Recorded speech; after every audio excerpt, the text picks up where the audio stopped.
Well, hi everyone, and welcome to this webinar hosted by Unit London on the occasion of Mauro Martinez's exhibition, The Last Man, currently on view in our Mayfair gallery on Hanover Square.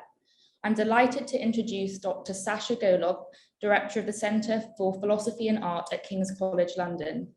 The CPVA aims to bring together academics, artists, curators, and gallerists to explore the connections between philosophy, theory, and the visual arts. Sacha read philosophy at Pembroke College, Cambridge, and Merton College, Oxford. Before joining King's as a reader in philosophy, he was a junior research fellow at Peterhouse, Cambridge. He has published extensively on modern French and German philosophy and the philosophy of art. Sacha will be in conversation with Mauro Martinez, a Unit London artist who has been with the gallery since 2020. Skillfully utilising metaphor, irony, and dark humour, Martinez's paintings respond to the doctrines of internet culture, at once critiquing and mocking our relationship with contemporary imagery. Mauro Martinez's second solo exhibition with Unit London takes its name from Friedrich Nietzsche's parable, Thus Spoke Zarathustra. Martinez's exhibition considers Nietzsche's parable through a contemporary lens. The artist presents us with images of technology as beacons of positivity, change, and resistance. For Martinez, these are the mechanisms that illuminate mankind's deep desire for connection above all else. So there will be time for questions for both Mauro and Sacha at the end of the discussion. And now over to you, Sacha, to continue the conversation. Fantastic. Thank you very much, Edie. First off, my thanks to Unit London for setting this up. And above all, my thanks to Mauro for joining us. I think it's going to be a really, really interesting discussion. And of course, thanks to all the participants for coming along. And I hope we'll be able to have lots of time for your questions and comments and thoughts on this work. So I guess perhaps if I just kick it off by throwing to you, Mauro, the thing that most immediately struck me, first time I was looking at these really, really interesting pieces, which is that there's this whole set of anxieties that you see in modernity and you see them in the 19th century, Nietzsche, and lots of people have them now. Anxieties and kind of worries about technology, anxieties and worries about social atomization, about loneliness, anxieties and worries about apathy and nihilism. And it seemed to me that what you've kind of done here is you've taken some of these anxieties, these familiar worries, and you've kind of reframed them. You've got us to think about them in a new way. And I think that's really, really cool. And perhaps if I start with a simple example. So as you can see coming up on the screen, getting shots of the gallery, some really fascinating works that we're going to come to one by one. But right up on the screen now, we have this work called The Last Man. And The Last Man is obviously this sort of famous Nietzschean idea of this figure who's sort of apathetic and just devoted to their own comfort, and they don't have any kind of heroic goals anymore. And for Nietzsche, that's a figure of disgust, right? But it seemed to me that looking at your take on it, that you picked up on that notion of disgust, but there's also almost there's an understanding, there's an empathy, there's almost I don't know if I go as far as an affection, but you're definitely more understanding of The Last Man than Nietzsche is. So perhaps we could kick off with that. For Nietzsche, it's a disgusting notion, but for you, it seems more complicated. I absolutely agree, and I think it's a really beautiful assessment. I think I much of this is taken from my own personal experiences, and I think probably one of the main ones, it was sort of how our relationship to technology started to shift, during and after the pandemic, is sort of this kind of acceleration, especially within lockdowns. And I remember just specific experience. My closest group of friends are all pretty heavy gamers, and have been for a very long time. I sort of have very kind of unique relationship with this friend group, because we've been friends since around high school. And at pretty much the same time, we went from being high school friends to sort of getting involved in drugs and things, and we were addicted to heroin for about some of us a little bit longer, but we were heavily addicted to heroin severely for years. And then we all kind of quit at around the same time, and then eventually kind of found ourselves again kind of under this new banner, or just sort of like with this new relationship. And one of the things that they had sort of taken up during kind of this time, and even before, was just was gaming. And during the pandemic, when our sort of in-person meetings had come to a stop, I started joining their online groups, or joining their parties, basically. And I got to see this completely different side to that entire world, which I think before I would have just had this essentially the same kind of Nietzschean sort of view of what gaming is, and what the sort of culture and what goes on, et cetera, et cetera. And instead, I got to see this very human desire for connection, and that there was people that were making do with what they had, when we weren't allowed to congregate in any way. These sort of technological tools sort of facilitated these new ways of communication. Yeah, that's very helpful. I mean, it's interesting because there's obviously this particularly conservative worry that tech is atomizing. So you always hear people complaining about everyone's just looking at their phone, but of course they're looking at their phone because they're connecting with other people through the phone. Right. And so it sounds like you see these tech connections as at least possibly a vehicle to new kinds of community, right? It's not just about individuals being siloed. It's a way of reaching out when other ways of doing so weren't possible. Absolutely, yes. I mean, another interesting thing, I guess maybe if I just push you on the apathy point here, because I mean, the thing that Nietzsche finds disgusting about this idea he's created is that they don't have any kind of higher goals. They're not heroes. They're not trying. They just want to be kind of comfortable and left alone.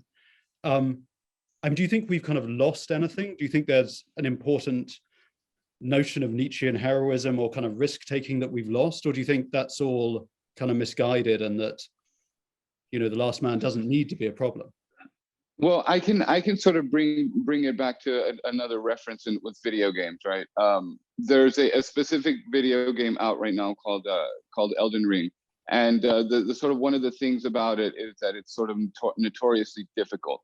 It's a game that you pretty much start to die the moment that you spawn or that you're born and that you start to embark on the game, and I think that it's sort of hard to blame an individual for a lack of heroism when the game is sort of set up to be not in their favor. And I think that a lot of people notice those kind of things in sort of in real life. We look at just this, I mean, just sort of all of these institutions have kind of shown up in sort of like a failed state. I mean, we look at especially in America, the education system, we look at, just the financial institutions, we look at the stock market, people we looked at, especially again, during the pandemic where people were, for the first time, there was this grassroots movement of people, trying to make this sort of pass at wealth, and you saw how it was pretty much stopped by, these institutional powers that were, kind of governing everything. And yeah, so I think it becomes this thing where I don't feel like we've lost anything. I think that it is just the setup has become more difficult to advance. And I think that people see that and they start opting for new, avenues to try to find meaning. Yeah, that's good. I mean, that's really interesting. We'll maybe come back to the issue of new avenues for meaning in a second. But so it sounds there as if, from your point of view, this kind of heroic individualism that's obviously been a part of American culture as well, and tied up with the whole fantasies of the West and pioneerism and so forth, is a kind of dangerous idea because it suggests that the individual, it's kind of all on the individual, and that they should go out and do heroic stuff even amidst institutional decay. And then you set up a dynamic where the individual gets blamed when they haven't managed to do all this heroic stuff. So it sounds like, as you see it, the problem is people struggling amidst kind of, I guess, institutional failure all around them, and then trying to put together what sense of meaning and connection they can amidst that. Right, exactly, yes. Okay. That's, I mean, I guess one other thing just before we move on the Nietzsche side, it's interesting that, would you use the word comfort when you're talking about, because you talk about apathy and, in a sense that your kind of last man figures created this situation they're at home in. But I was just struck that on the original Nietzschean version, what he really hates is the idea they're comfortable, that they're kind of happy, and so his kind of last man is more upscale. They've got the house, they've got the the car, right, but they don't want anything more, and that's what pisses him off. Whereas it seems like your version is kind of more resilient. They've had to deal with more social problems and then still construct a kind of world of meaning for them. Right. Yes. Yeah. And it's almost been, it's been sort of in spite of all of those things, as opposed to because of, or, or in help of. Yeah. Okay, good. That makes a lot of sense. So perhaps let's pick up the point about new avenues of meaning. I mean, so that's really interesting. I guess one thing that struck me in the exhibition, perhaps if we could go, Edie, to the mother and child slide.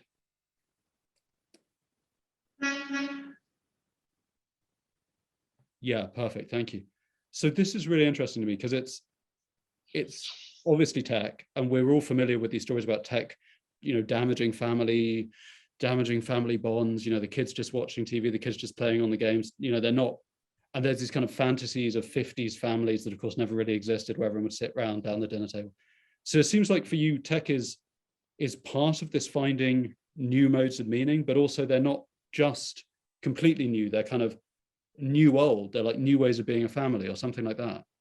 Right. It's sort of they mimic existing sort of paradigms to some degree, because you can look at the mother and child piece, and it very much has this feel of a parent and a child. This nurturing figure. You can extrapolate it more to just sort of a nurturing figure, and then that which is seeking some sort of nurturing. And you can find that in a very real way in online, different communities. Yeah. So I take it for you, kind of worries about tech destroying social bonds are maybe not overdone, but at least one-sided. They're missing a whole nother side of the picture. I think so, yeah, because mainly I don't have any. I try not to maintain any illusions about the reality of how things could go awry with tech and stuff like that. But I think it's just, I feel that it's truer to this sort of Nietzschean spirit to maintain no illusions, but in spite of all that, try to keep this flame alive, and to keep pushing forward. That's how I feel about it. Yeah, that's a really nice way to put it, because Nietzsche's always really worried about this issue. Is he an optimist or is he a pessimist? Should he be a pessimist? Right.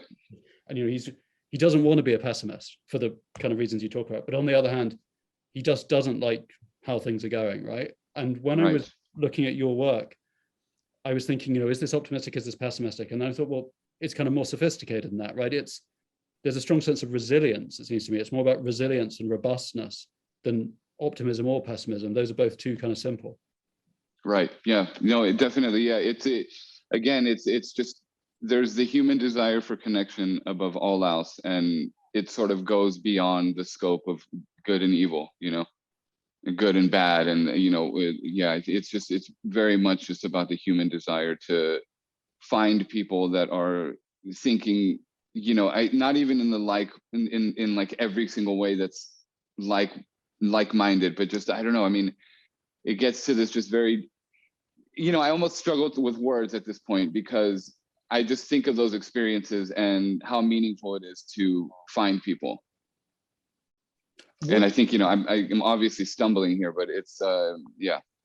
What do you think drives that? I mean, is it seeking to be part of a group? Is it seeking some kind of meaning? Is it just not wanting to be alone? Is it seeking help? What do you think drives that?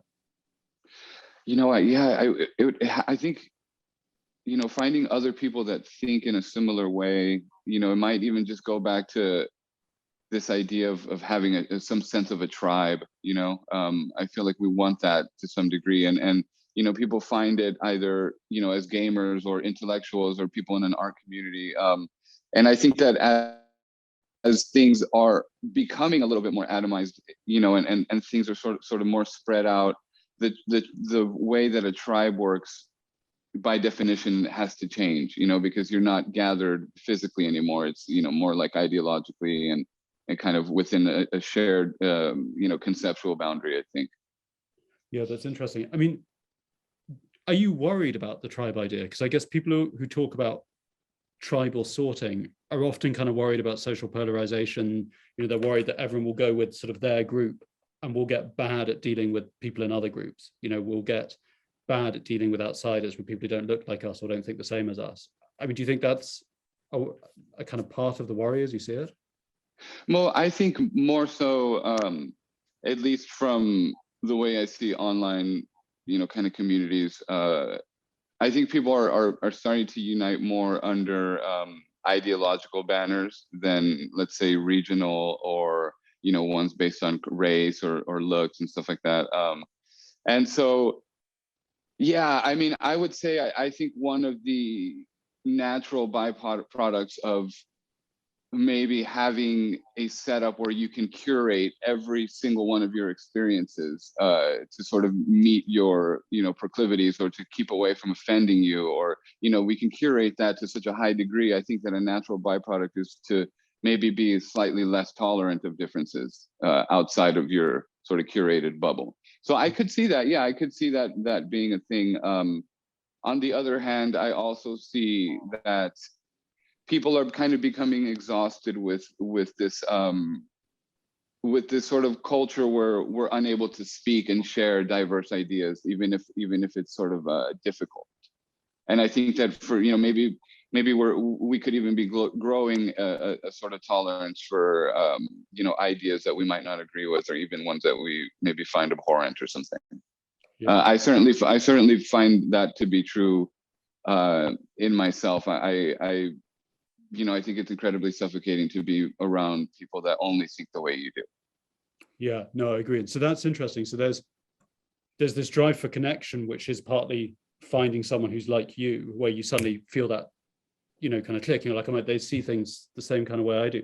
But also there's a drive for, I guess, a kind of transcendence, right? Getting out of the bubble and meeting people who have a position that you, as you say, you may even find abhorrent, and trying to make sense of that on some kind of human level, I guess. Right. There's a really nice, just the image up on the screen at the moment. If you look in the bottom left, I love this moment where you can see the connection literally, on the verge of happening, right? And this sense of incipient kind of electricity, that when these two things join, you're suddenly going to get this bond, and then all kinds of, things are going to flow from that. So that was really nice. Perhaps, so moving on a little, there's loads there we'll come back to in a second, but one of the works I was interested in is the one entitled War Crime. So this is, Edie, if you're able to bring that up, perfect, thanks. Yeah, so do you want to maybe tell us a little bit about that? Yeah, so the title itself comes from basically the state of the remote and the sort of egregious nature of it's sort of one of the cardinal sins, I think, in kind of in the gaming world, where especially if it's a friend of yours or somebody else's remote, you have to sort of be pretty careful about keeping the thing itself kind of pristine. It's something that definitely, becomes a point of contention within my own friend group. And so, basically this idea of getting grease and pizza would be within that context, the equivalent of some sort of war crime. Right. Nice. And that's something we'll come back to. There's a sense of humor to a lot of these works that we'll come back to, which I think is really nice. This kind of ability to deal with these kind of very profound issues, but then also, I guess that's part of the human side, right? That these are things that we have in our homes and our flats and all the kind of mess and stuff that goes along with those connections we make. Exactly. Yeah, so maybe if we go back to this issue, so you talked about new ways of meaning, new forms of meaning, finding new types of meaning. Do you have a particular kind of idea or example in mind? Is it, presumably you mean these kind of groups, forming new groups around something like that? Yeah, I really do. It's just so much of especially I think finding a sense of identity even within the group format is really nice. And facilitating those things online, especially. I think that when, again, it's an example that I could give you from my own friend group, is sort of my own kind of like having to improve my kind of skill set in order to be able to hang with them to some degree, who've been like kind of doing it for a while. And then there's just like an incredible sense of like acceptance, and I can't tell you that it's something that like I find more meaningful than, let's say, painting.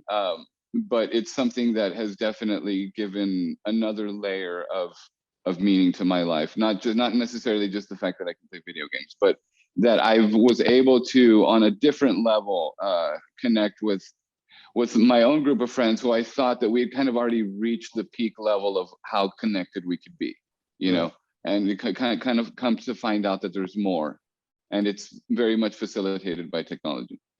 I mean, that's really interesting, because particularly in relation to video games, because I was thinking when I was looking at your work that people often talk this way about sports in the kind of more traditional sense. You know, they say through playing, you know, American football or whatever, I had this really connected group. Right. With my, you know, with my team, you know, and that was a really profound bonding experience for a lot of people, right? We're part of a unit, we're part of a team, but it's, you don't hear people talking about that kind of transcendent meaning with games so much when it's video games rather than kind of traditional games, you know, like football or soccer or whatever. Right. Yeah. And I don't know, maybe it's because of maybe the physical output. You know, there's also something to be said just about the kind of natural sort of endorphins that you get from doing physical activity that can also kind of aid in that feeling, you know. And you obviously you don't really get that kind of same exertion. So I almost feel like when you find that kind of sense of meaning, it's a sort of different, you know, not better or anything or pure or anything, but it's a different set because you kind of get that whole thing, you know, without sort of like this other kind of physical exertion, you know, because I do, you know, I do physical things as well, you know, exercise, and I can definitely tell you that, yeah, at the end of like a workout or something, yeah, you feel like you're a part of the team, but you're just sitting there by yourself. And you know, but I mean, even though it's like, yeah, no, totally, that makes sense. I mean, perhaps going in another direction then for a second. So we talked about how your view of tech is more optimistic or more subtle, I think, than, you know, than lots of the kind of popular views, which are kind of tech pessimism, tech's destroying this, tech's destroying that. But I was interested also in the kind of boundary you see between the human and the technological. So lots of your sculptural forms have this kind of biological, sinuous quality to them. You know, that they're, I mean, for example, the mother and child that you can still see on the main slide here. Yeah, so there's a kind of, and when I first saw that, it called to mind kind of octopus or something like that. You know, there's a kind of biological quality to the way the wires hang. How do you see this kind of boundary between the technological and the natural, or the technological and the biological? Well, I think it feels like there's an effort to kind of bridge that gap more and more, right? I mean, with AI and, you know, kind of robotics and things. You know, and I think this is just kind of a way to do it that's not quite as, or maybe it is just as uncanny, but a way of maybe pointing out this transition, you know, or calling attention to the transition itself, or where there's kind of maybe like this, what's that word? You know, where the two things kind of merge together and click. They talk about a singularity, you know, that sort of singularity moment, maybe kind of pointing out through the, you know, by kind of pointing out this sort of awkward kind of anthropomorphic state of the sculpture, you kind of call attention, I think, to the sort of approaching singularity that we have with technology to some degree. Yeah, that's interesting. But it's interesting as well. You don't have, I guess there's some people who have a kind of heroic view of what that fusion will be like, you know, that there'll be a sort of cyborg future for us in which tech will augment our powers radically. And again, it seems like you're more kind of cautious and subtle on that. I mean, there's not a sense of heroic times to come here. Right. I've watched a lot of movies, you know, and the movies kind of always have a similar kind of outlook on the future. And every time, you know, I remember when we entered the year that it was supposed to be Back to the Future, you know, it was so different. And I think, you know, maybe just those experiences are kind of getting me to look at these things, you know, a little bit, maybe not realistically, but just without, you know, without too much dread or enthusiasm. Yeah. You know, because ultimately, I think that these things are you know, they're tools that are an extension of us, you know. So I think ultimately, any criticism that we make of technology is invariably a criticism of who we are. Yeah, no, I agree with that. And I mean, certainly on the Back to the Future point, it's always interesting to look back at, you know, past projections of the future. And, you know, obviously, You're kind of like, where's my jetpack? You know, why have none of these? Yeah, where's my hoverboard? Yeah, exactly. I wanted a hoverboard, and you know, all I've got is a phone that doesn't really work. So, I mean, perhaps then, so if we move on a little, so we've also got some slides here of some of your earlier work. So this is an exhibition, Big Mood. Yeah, thanks, Edie. If you just, yeah, brilliant. So this is really interesting because it's kind of playing with meme culture, with the political significance of memes, with, I guess, the boundaries between new and old art. Do you want to maybe say a little bit about how you saw that show, what was going on there? Yeah. So, you know, Big Mood was basically the title was kind of taken from the sort of catchphrase that was used kind of at that time, which is, you know, Big Mood. And it's basically anything that it was a phrase that meant essentially any image could kind of be a larger extrapolation of like the current zeitgeist or anything like that. So, you know, you could see a picture of, you know, something completely ridiculous, like let's say the cat, you know, the tennis cat, and you could just say Big Mood, right? Like, that's how I feel right now, even though it's a sort of a completely abstracted kind of idea. So a lot of the paintings, I think, were like this way of pointing out this sort of collective zeitgeist of that year, you know, and the things with like cursed imagery, the sensitive content, the Wojaks, and so this show, specifically this show, was kind of like very spread out in terms of iconography. You know, it was kind of like a big gathering of like all of the different things I had seen. And then this show, I think, was kind of going a step deeper and sort of maybe even tracking where all of this comes from to some degree. You know, so you get like the byproducts, and then this show was kind of like the hub. Okay, that's really helpful. I mean, perhaps just so we got an example, do you want to say a bit about, so these, I love the sensitive content work. We've got one up on the screen now. Do you want to say a bit about how you saw those? Yeah, so the sensitive content, those were taken also, you know, directly from Instagram, who I think was in 2019 when they rolled out their sensitive content filters, and those were basically based on content that the app itself decided that was too sensitive for most viewers, or content that was reported by individuals that was then censored later. So you just get this really interesting, you know, reality of like these kind of tech platforms kind of making decisions about what content is okay or not, and then you know, later I started exploring these works with these AI softwares, and you know, it becomes such an interesting commentary, because on the one hand they try to censor these sort of images, and then on the other they facilitate the ability to make what you would consider man-made horrors beyond your comprehension. You know, images that are just like so ridiculous and can be offensive in so many more ways. Just say, you know, it's always kind of multiple threads running through, you know, each kind of work in that way. Yeah. And I also like the kind of relationship with the audience here, right? Because of course, for most of us, when you see the sensitive content thing up, your immediate reaction is to click through it, right? To click it, right? And that's exactly. That's right. You know, yeah, that's a huge part of it. Yes, absolutely. And I actually missed. Yeah, thank you for bringing that up, because I did miss bringing that up. And that was one of the big parts of it in the beginning, was like this sort of getting people to interact on the phone, because you would see the comment section, especially when I first started posting them. And it was, I tried to click, damn it, where's the link? You know, or how come I couldn't see it? I want to see it, and, you know, so you almost get like this sense of frustration coming from people, you know, when you deny them the ability to do the thing that they want to do. Yeah, that's really interesting. I mean, perhaps on the back of that, and both shows, if I ask you a bit about how you see your kind of role as an artist. So when you're talking about Big Mood, there's almost a kind of diagnostic role that you're kind of telling us or showing us what's going on in society at the time, right? You're kind of distilling out these memes or images or tricks or tropes or kind of examples, so we see what's happening. Is that kind of how you see yourself, or how you saw yourself in that period?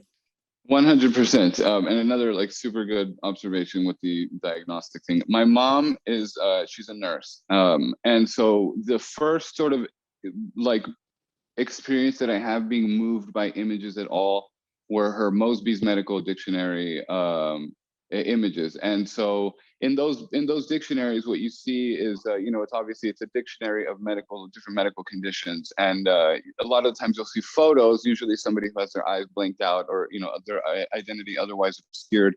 And it's basically what happens here in these photos is like the person's identity is completely removed, and instead they're kind of replaced with this condition, or their identity is replaced with this condition that they now represent, or that they are like the perfect embodiment of. And in some way, so the first images that I ever started to paint were directly out of these medical dictionaries, because I truly believed in the link between art and this sort of diagnostic function. And then later it started to become, I started to see memes as a sort of byproduct of another kind of cultural or societal diagnosis that could be made. And then that's when I started starting to shift. So I started kind of with the idea of art as being this kind of diagnostic tool, and then slowly started to actually incorporate that concept into the work. And then one of the sets of images that most clearly I think exemplifies this are in fact the sensitive content ones, because depending on the image, a lot of the times you get a certain response, and it's almost like the image itself ends up kind of diagnosing this social condition based on how people respond to it. And you get a gauge of where the culture is at, kind of just based on a response. And so the work itself almost serves a diagnostic function like that. Yeah, that's so cool. That's so cool. And I mean, obviously, also just the amazing formal links between these images and those medical ones you're talking about, with the sort of blacking out over the eye. Yeah, and it's another completely kind of different obscuring. It's like it's blurred, and this time you've got the text over it.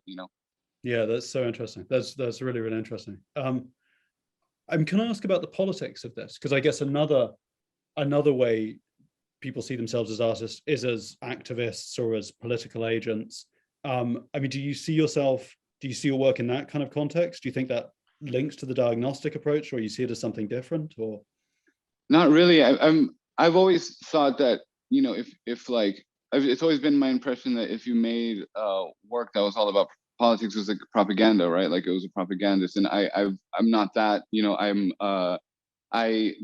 My work is necessarily political at times because the nature of the subject is political. But other than that, I don't necessarily see myself with an agenda in terms of political things. It's mostly I'm very interested in observation. Yeah, okay, that makes a lot of sense to me, because it seemed to me when I was looking at these that there's a political context because there's a human context and there's a contemporary context. But it's not that there's a sort of prior list of political points that is then being pushed through the artwork. And I agree with you that when that happens, often it comes across as kind of heavy-handed, like here's my kind of manifesto and I'm just going to make some work to show you the manifesto, whether you like it or not. And I thought what was really interesting about these is there's a kind of humanism to them of understanding the current situation and trying to capture all its aspects, good and bad and grotesque. Yeah, I'm sorry, can you ask the question again? I think I just kind of lost. Yeah, sorry. I just thought it's the view you have embraces the political, because that's part of where we are, but it isn't a kind of agenda. It's not a sort of it's not propaganda, as you say. It's more kind of subtle and complex. You're trying to capture all the different aspects of some contemporary phenomenon. It's not like, here's my political view, I'm just going to bludgeon you over the head with it. Right. Yeah. Well, I mean, because I think so much of, and I think even so much of that is even well-intentioned, because it's people just essentially trying to solve a problem. But I think we do that so much without first understanding what the problem truly is. And I think that in a lot of ways, art can really help diagnose those things. And so I feel like maybe if I have a place, it's just maybe helping with the diagnostic aspect. I would have no idea how to solve, how to resolve things. It's kind of, but I'm very interested in making an accurate, diagnosis of an accurate observation of what's happening, of what the phenomenon is or what the paradigm is. Okay, that's really interesting. Yeah, and that makes a lot of sense. Perhaps I could just ask you something about the different media on display. So, I mean, interesting, lots of different techniques, and particularly in the current exhibition, you have sculptural forms coming in that I think you didn't have in the earlier work, right? In your earlier practice. Right. So do you want to tell us a bit about the different media you're using and what changes have occurred in that over time? Yeah, definitely. So the sculptures were it was a really cool progression the way these things happened. It kind of started with Joe and Johnny from the gallery were hinted like, hey man, you should think about sculpture at some point. You know, it was just kind of like a, you know, like a general, hey, we would love to see, you know, if you could, you know, sculpt. And it just kind of stayed in my head. And then I was working on the Last Man image, the largest painting in the show. And I left the parts that were the least exciting to me to paint to the very end, which were the wires. And that's because it's the most tedious thing. You know, you've got to get in there with a little brush, and then you've got to go in there with a smaller one to get a little highlight, you know. And so it's the most tedious part of the painting. So I left it to the absolute end. I've got a photo, and the photo, you just see the big painting, everything finished, just, you know, completely rendered, except for just these threads that are just floating along on the, you know, on the canvas, and they're just completely white. And so that sort of started me thinking on the wires, or it got me to at least notice them as this sort of overlooked kind of like, but crucial part of this entire kind of, you know, display, or this whole thing is like the wires are the most crucial part, but the most, you know, easily ignored. And in fact, you want to get them out of the way. You think of cable management, you think of, you know, it's almost like it's a skill set in itself, how good you are at hiding your wires, you know. So I thought maybe it would be a good idea to kind of bring them forward, and they would have a, you know, strong enough thing to say about, you know, about the role that they play in facilitating all of this. Because again, you know, linking back to what you were saying about these anthropological kind of relationships, you think of these as kind of like the arteries or the veins, you know, of the technological world, and, you know, they connect the different components and stuff like that. Yeah, I mean, the wires tie it all together, right? Yeah. Mm-hmm. Yeah, I mean, I would have loved to have seen the image with the wires not yet in. You just have these kind of white lines. I'll send it to you. I'll send it to you at some point. You know, I'll email it to you. Yeah, for sure. Yeah, no, that sounds really cool. And again, this kind of mingling of biological and technological is really interesting. As you say, they're the arteries that are connecting everything, and on which we're so dependent now. Exactly. Yeah. The entire thing falls apart just at the pulling of one of those, you know, at the severing of one of those wires. Yeah, I mean, one of the kind of characteristic modern experiences, right, is of course, you know, that everything's dependent on the internet, and then your internet goes down for the afternoon, and you're like, okay, fuck it, I can't do the thing I was going to do, I'll do something else. You realize you can't do that either. You're like, okay, I'll do that. You realize you can't do that, and then you suddenly realize that the whole of your world is tied together, and there's nothing you can do to fix it. Okay, fantastic. That was really interesting, Mauro. Thank you. Edie, do we have? We've obviously got some fantastic attendees here. Do we have questions coming on the Q&A you want us to turn to? We do indeed. I just want to say thank you both, Mauro and Dr. Sacha. That was an incredibly insightful discussion, especially rounding on Mauro's current exhibition at ULondon. So thank you so much. And I will jump in. Thank you, Doctor. I appreciate it a lot. It was wonderful, really insightful, both of you. I'll jump into some of the questions we've been sent in. So the first one for Mauro is, has the overexposure to technology affected the way that you produce art and find inspiration? Well, I would say for me personally, I'm able to keep, I don't feel like I'm particularly overexposed. Maybe other people it could get to a point, but I feel me personally, I've, especially as the years have come and I've kind of become more comfortable, you know, understanding that my work is very much about the internet. I've begun to kind of set slightly healthier boundaries so that I can observe, you know. Wonderful. And this is a question. Oh, sorry, Sacha. Can I just ask you something about that, Mauro, just before we go? That's a really great question. So you don't, because I guess lots of people associate particularly social media with kind of a negative, overwhelming experience, you know, that they kind of got in it, they can't get out of it now because it's so tied up with their friends and with everything, but they find it decreases their quality of life. You know, they feel there's either it's too judgmental, or it's too polarizing, or it's too, you know, like whenever I talk to people about their Twitter account or Facebook or Instagram or whatever, they always tell me how unhappy it makes them. But it sounds like you don't have that experience because you think you've been able to keep kind of strong boundaries to well, no, I do have those experiences, and that's exactly why I've created those boundaries, because it can very much get overwhelming. People, and it's the internet. People don't feel a sense of weight to the things that they say. So people will say negative stuff about you and all that stuff. And you don't know how to filter that between what's like being genuinely said or what's just a critique made by somebody who's upset. And so I do definitely feel all of those things. And I think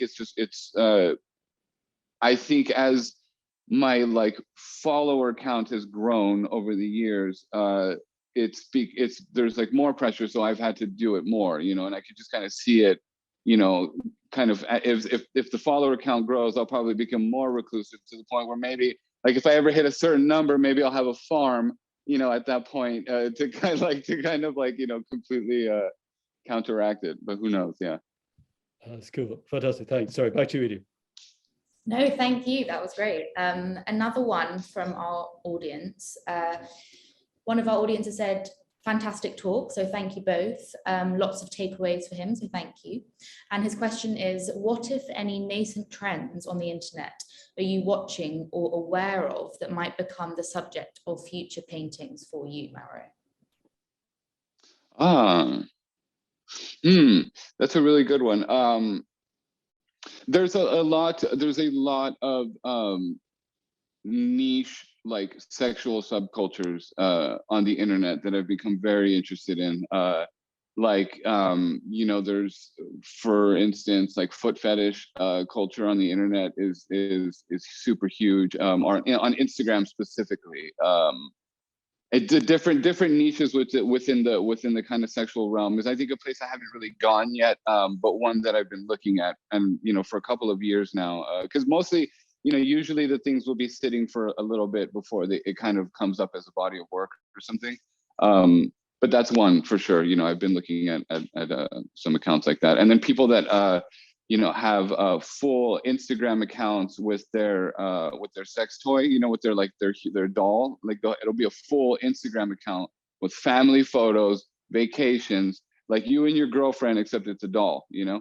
So that's another thing that I find really, really intriguing. This kind of crisis of relationships that we're having as well. And these kind of deeper connections, and how, to some degree, we're using tech to kind of resolve even that. And sorry, if I could just jump in on that, right? And Mauro, how do you see, the foot fetish example is kind of interesting, right? Because I guess there've always been people with foot fetishes, right? And presumably since time immemorial. But the ability to, I guess, easily find other people who are into it as well, but also then to curate your kind of set of experiences and your predilections and your identity, and to put that all out there, that probably wasn't easily available before. So I guess it's interesting how much of this stuff is, how radically it's transformed by tech, and how much it's same old stuff put out in new ways. And then the doll example is fascinating, because that seems, particularly the family photos. You mean family photos of the guy with No, you could, if you go to the accounts that I follow, you'll see him in there. Yeah, and it's the guy is he's having breakfast with his with his doll, or they're on a cruise, or they're in the car. He's got a nice car, like a convertible. When I get home, I'm going to check that out. But I think under my employer's policy, if I do that from this connection, I'll be in all kinds of trouble. Yeah. If I could quickly jump in as well, just from what you're both talking about, I wonder, probably a question for both of you, and what you're speaking about in finding connection over the internet. I wonder, Mauro, how OnlyFans has been part of your research or part of any possible discussion you might have, because it's readily available. I guess one could say an underground website that isn't as underground anymore. I wondered if that had come in any part of your research to do with connection and having these very streamlined niche fetishes that you can find and make money off. It's a very commercial mechanism now. Yeah, I don't know why I hadn't really looked at OnlyFans a whole lot. I had looked at it for other reasons. I had looked at it like, because at one point I was like, well, maybe I'll just make an art project where I'll just sell my own foot pictures on OnlyFans. You know what I mean? Like I'll do something like that. I'll just like participate in it or something. But in terms of like making paintings or anything from like out of that, I hadn't really considered it. Maybe because it's just, I don't know, maybe because it's just such a robust, powerful tool. I thought it might be more potent to like try to participate in it to some degree as a project or as a commentary, but it didn't obviously pan out yet, at least. Can I just say something on that I think Mauro would find interesting is I think OnlyFans drives a certain kind of specialization and a sort of super niching, because it's able to aggregate consumers and people who are interested in something over a very wide area. So if you imagine, suppose you're into, I don't know, something relatively unusual, something more unusual than foot fetishism. Up until, very recently, you're probably the only person who's into this thing. Okay. And even if you live in New York, you live in Paris, you live in LA, it's going to be hard to find other people who are interested in the exact same specific thing, right? They might be broadly, they're, I don't know, foot guys too or whatever, but they're, you're interested in something really specific. You want specific scenes involving feet or whatever. And it's hard to find, 1, 2, 3 other people who got the same thing.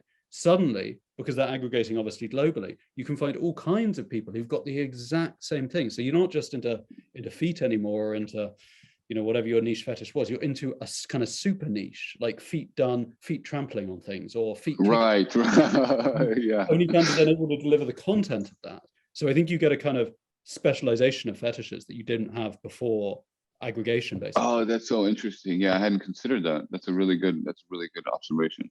Yeah, because I know a guy who is into some of this stuff, and he told me that once you're basically, what to the outside looks like somebody who's into feet, they're into something much more specific than that. And so if you just get kind of generic feet are no good, right? You want the particular feet you want.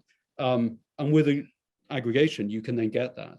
So I think that's a nice case where the internet has done more than just kind of repackage old stuff. It's changed the nature of sexuality by kind of making more precise the desire, making more precise. Yeah, it's almost like a cocktail, almost like a drug cocktail that is so catered or so designed specifically towards your your whatever your specific fetish is or whatever you that's very interesting. And then that kind of comes back to what we were talking about earlier, whether or not that will lead to more or less tolerance of outside undesirable effects and stuff like that.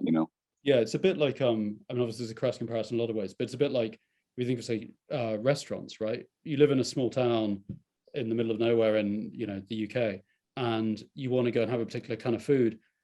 There may be a restaurant that does it, but it'll do the most generic, general version of kind of Chinese or Indian cuisine. Whereas obviously you live in LA or New York and you want to have Chinese or Indian cuisine, you've got hundreds and hundreds of very specific within that. And then of course your preferences develop in line with that.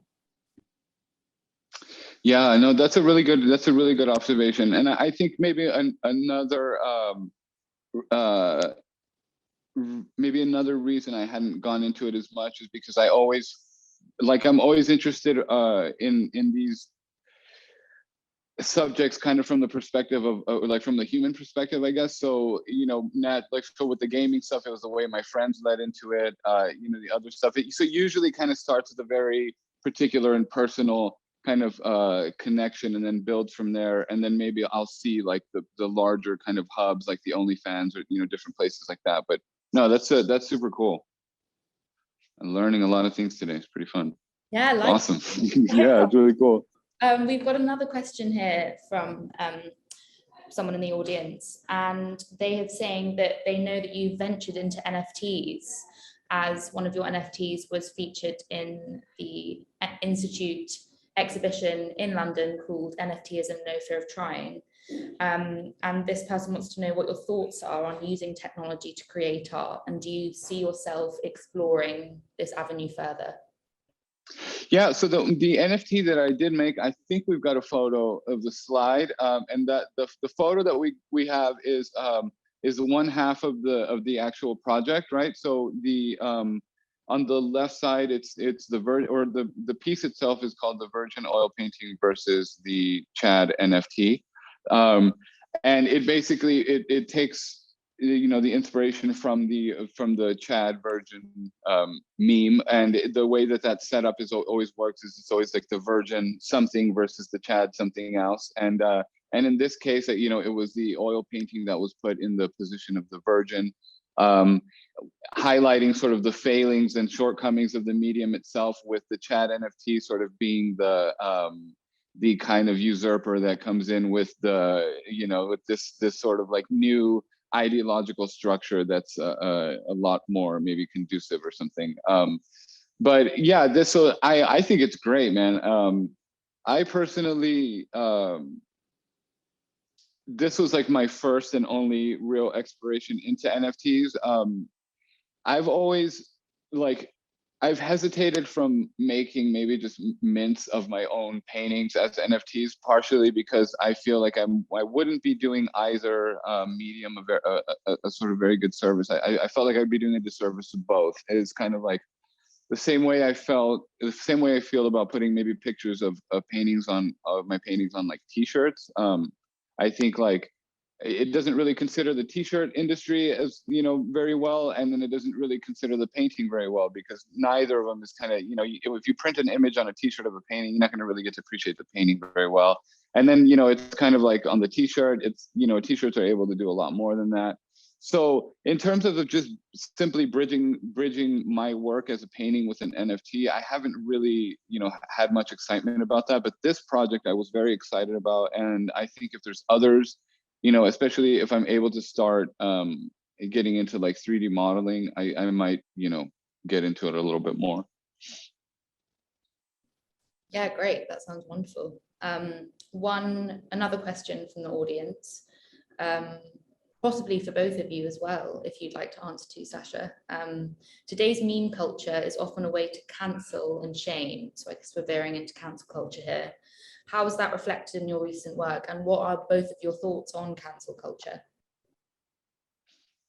Well, I would say, well, my thoughts on it are that it sucks. And I would say, yeah, the works that I've kind of dealt with that specifically are usually small scale works that have to do with events that happen around the world that aren't very amazing, or that really suck, or that are very heartbreaking. So two that I can recall specifically are the sensitive content painting that I made around the time of the death of George Floyd, where the video of his murder was on the internet, but through a sensitive content filter. And I saw this image, or I saw the filter as this sort of very like, it was very disconcerting, because it was this sort of class privilege that we were being afforded, where a certain subset of people on the phone could kind of see this instance and then choose to simply ignore it, or choose to not see the video, right? Because it was on a filter, and so you had the option to kind of opt out of it, this entire experience, or to just move away. When there was people in the world that had to experience it, without the freedom or the luxury of opting out. And so I made a painting of the exact filter that I saw. And yeah, I mean, people came after my head for that one. I remember there was threats to the gallery made. There was people that wanted me basically, fired, or I don't know, it's unrepresented. And then sometime later, when I made another painting of one of the airplanes leaving the Kabul airport, and it was another, another one of these, images that just got traveled around so fast, and it was filtered through so many different devices that there were relics or little watermarks, or on like different corners of the image, where you can see, the video was screenshotted from here, and you can see this, and so in a very real way, you got to it sort of tracked the trajectory of this image over the internet, by stamping all of the little pieces that it had on it, and the timestamp, and how it came from different sources. And so I made a painting of that, where it was not really just about the event itself, but also the trajectory that it took throughout the internet. And similarly, people were not very happy, but I think in a way, the response to that is the diagnostic function, where we can't make images like it's this essential question about human suffering, you know, and who is allowed to depict it and who's not, and what those allowances are based on, you know, whether it's based on my racial qualifications, you know, is like the tone of my skin dark enough to be able to depict this certain thing or not, you know. And those are, I think, very those are the kind of diagnostic questions that the work ended up kind of asking. Yeah, I mean, that's really interesting, Mauro. And I think that's a really good use of the kind of diagnostic method to explore these issues about who do we think is entitled to speak about what, and where those kind of boundaries lie. And I think going back to the original question, cancel culture is difficult for me because I think it's become a name for a whole series of phenomena which are not all the same. So you've got some cases where you know, I think some very egregious harm has been done by someone, and there's then this kind of basically public complaint by people who previously wouldn't have been listened to. And I think that can be a good thing, right? You know, someone's done something pretty bad, and now there is a sort of medium and a set of networks for people who were previously ignored to raise complaints about it. On the other end of the spectrum, you've got cancel culture occurring in small groups of people are able, often by agitating to employers, to create basically difficulties for anyone whose politics they dislike.